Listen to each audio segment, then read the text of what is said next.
pursue further studies,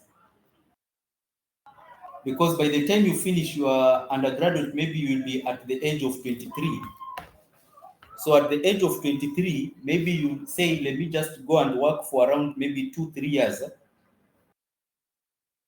After you work for 2-3 years, you are 26. You come and pursue your master's of, let's say, two years, if you are very effective, so that at the age of 28, you have completed your master's. You decide to go back and do some work for around maybe 3 years, so that at the age of 31, you decide to come and start your PhD. Your PhD or your doctorate studies can last for around maybe 3 to 4 years. So 4 years, you are at the age of 35. At the age of 35, you say, let me just take a break of around maybe around 2 years, like that. At the age of 37, you go and you go and also further maybe postdoctoral studies of 3 years. You are at 40. At the age of 40, that is the time now you can sit down and say, life begins at 40. After all, the Jews meandered around wilderness for 40 years until they found their way out. We also say in Kiswahili, siku za mwizi ni 40. So wacha mwizi akutusumbue for 40 years, but after that, or 40 days, but after that, we will be able to get hold of him and the society is going to have peace.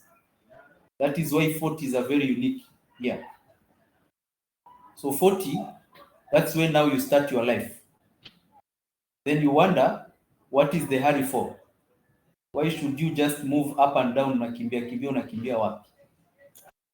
So we are saying through education, if you strictly venture into education, you will realize that you tend to delay in other aspects, the other social aspects, in terms of fertility. Those who are highly educated, you find that they tend to have fewer children, and that's why we are saying it's a family plan on its own. Number 5 is improvement in social cohesion and national integration. It is through education that we are able to interact with so many members of the society.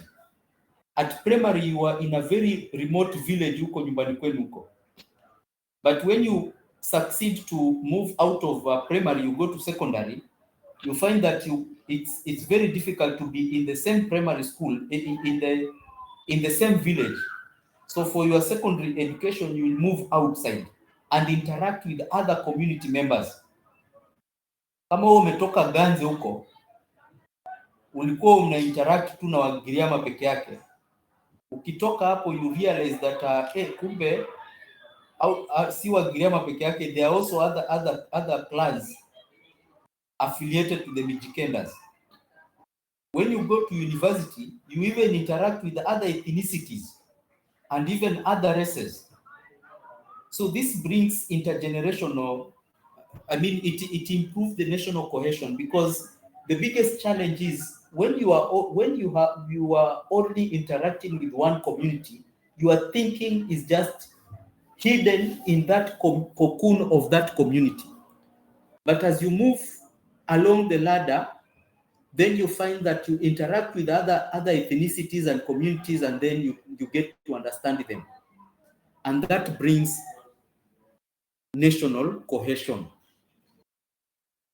Then the last one there is creation of a more enlightened society. We call it a population or an electorate that can make wiser choices. In fact, we call